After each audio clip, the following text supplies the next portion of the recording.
नमस्कार, मंथन क्लासेस में आप सभी बच्चों का स्वागत है। बच्चों, आज हम पढ़ेंगे संस्कृत ज्ञान दीपिका कक्षा 6 का पाठ 18 संबोधन। पाठ का संस्कृत का हिंदी में अनुवाद आज हम इस वीडियो में पढ़ेंगे। तो जो हमारी विभक्ति होती है 7 और 8वां होता है हमारा संबोधन। तो संबोधन में क्या होता है कि किसी को बुलाने में संबोधन का प्रयोग होता है।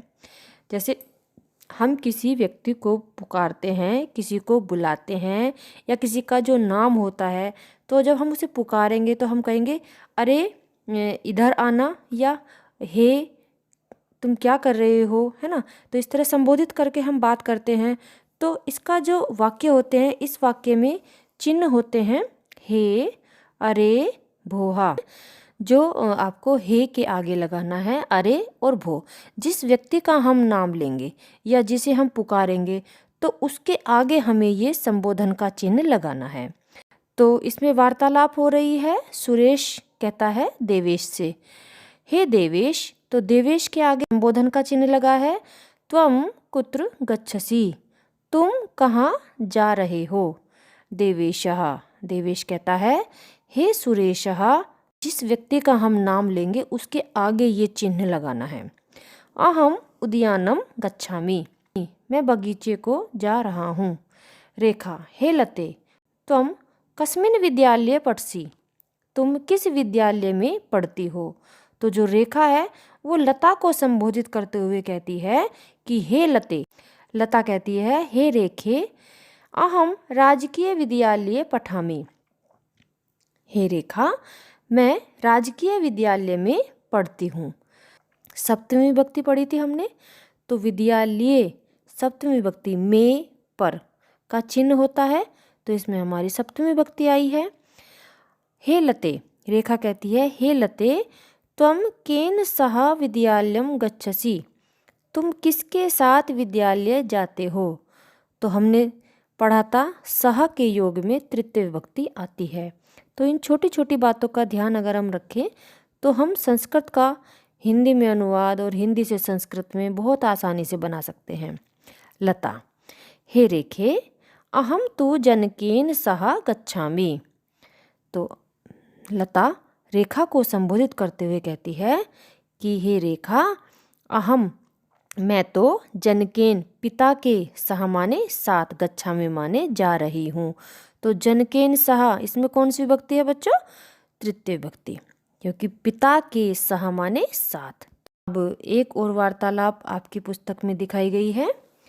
आचार्यः, अध्यापक कहता है छात्रः चित्रे यूयं किं पश्यत्, चित्रे माने चित्र में। अब यहाँ पर बताइए कौन सी विभक्ति आई है? चित्रे, यानी कि चित्र में पर किस में चिन्ह आता है? सप्तमी विभक्ति में। तो इसमें सप्तमी विभक्ति का प्रयोग हुआ है। यूयम किम पश्यत, तुम सब क्या देख रहे हो। चित्रा, चित्रा कहती है आचार्य। अब आचार्य को संबोधित करते हुए कहती है अत्र त्रयः जनाः स्थिताः, यहाँ 3 लोग स्थित हैं। आचार्यः, हे अरुण ते के सन्ति, वे सब कौन हैं।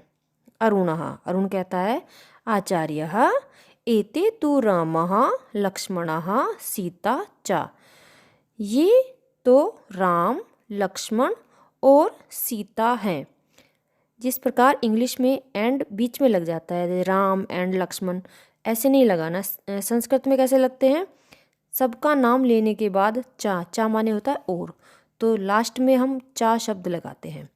तो एते तु रामः लक्ष्मणः सीता च, ये तो राम, लक्ष्मण और सीता हैं। हिंदी में ऐसे बोलेंगे, लक्ष्मण के बाद और सीता हैं। लेकिन संस्कृत में क्या लिखेंगे? सबके नाम लिखने के बाद हमें चा शब्द लिखना है। आचार्यः शोभनम, हे लोकेश त्वं वद एते कुत्र गच्छन्ति। अब यहाँ पर शोभनम, यहाँ पर पूर्ण विराम आया है और फिर हमें ये जो आचार्य हैं किसे संबोधित कर रहे हैं? लोकेश को। तो लोकेश के आगे क्या आया है? संबोधन का चिन्ह आया है। तो त्वं वद एते कुत्र गच्छन्ति, त्वं वद तुम बताओ, ये कुत्र माने कहाँ, गच्छन्ति माने जा रहे हैं। लोकेशः। लोकेश कहता है एते तु जनकस्य आज्ञया वनम गच्छन्ति। ये सब तो पिता की आज्ञा से वन को जा रहे हैं। आइए इसका संपूर्ण अभ्यास कार्य भी करते हैं। संबोधन पद लिखिए। पहला प्रश्न है, जैसे आपको एक एग्जाम्पल दिया है बाल। बाल क्या है? एक बॉय है, लड़का है ना, और बाला क्या है? एक लड़की है। तो जैसे पुरुष लिंग के और स्त्री लिंग के शब्द रूप चलते हैं, तो उसी प्रकार हमें यहाँ पर जो शब्द दिए गए हैं अम्बा, बालिका, लता, छात्र, जनक, तो शब्द रूप के अनुसार हमें यहाँ पर संबोधन, आठवां जो हमारा था विभक्ति के बाद संबोधन, वही लगाना है हमें वचन के अनुसार। ठीक है। तो जो प्रथमा विभक्ति होती है, संबोधन में प्रथमा विभक्ति का ही प्रयोग किया जाता है। एक हमें ये बात ध्यान रखनी है। ठीक है। यदि आपको प्रथमा विभक्ति आती है तो आप संबोधन बहुत आराम से लगा देंगे।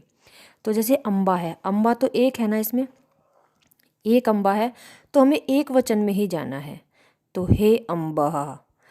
द्वितीय विभक्ति में कैसे चलता है? हे अम्बे, और बहुवचन में हे अम्बा। लेकिन ये अम्बा एक वचन का शब्द है, तो हमें एक वचन का ही यहाँ पर संबोधन का शब्द लिखना है। तो हे अम्बा, हे बालिका, हे बालिके, हे बालिका। लेकिन संबोधन में कैसे चलते हैं? हे बालिके, हे बालिके, हे बालिका। एक वचन में हे बालिके, द्विवचन में भी हे बालिके, और बहुवचन में हे बालिका।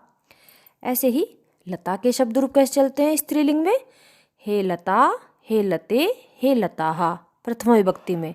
और संबोधन में कैसे चलते हैं? हे लते, हे लते, हे लताः। छात्रः, अब ये पुरुष लिंग में शब्द आया है, तो छात्र एक छात्र है, दो छात्र नहीं है, तो हमें एक छात्र का ही यहाँ पर संबोधन लिखना है। तो हे छात्र। और द्विवचन में कैसे चलता है? हे छात्रौ, हे छात्राः। जैसे राम के, बालक के शब्द रूप चलते हैं, ऐसे ही छात्र के भी शब्द रूप चलते हैं। जनकः, तो जनक एक जनक। ठीक है। हे जनकः, हे जनक, विस्मयादिबोधक चिन्ह लगा देंगे। निम्नलिखित संबोधन शब्दों को बहुवचन में लिखिए। अभी हमने आपको बताया था कि प्रथमा विभक्ति के जो शब्द रूप होते हैं अधिकतर वे ही संबोधन में लगते हैं। तो ये जो शब्द हैं ये हमें बहुवचन में बदलने हैं। तो हे पुत्र हमारा एक वचन का है, तो हमें इसे बहुवचन में बदल देना है। तो हे पुत्राः, क्योंकि द्विवचन में कैसे चलते हैं? हे पुत्रौ। क्योंकि एक वचन में कैसे चलता है? हे पुत्र, द्विवचन में हे पुत्रौ, और बहुवचन में हे पुत्राः। तो प्रश्न क्या पूछा है? निम्नलिखित संबोधन शब्दों को बहुवचन में लिखिए। तो हमें यहाँ बहुवचन लिखना है केवल। हे लते, तो हे लताः। देव, हे देव, हे देवाः। हे महिले, हे महिलाः। हे नर, हे नराः। अब आगे का प्रश्न देखिए।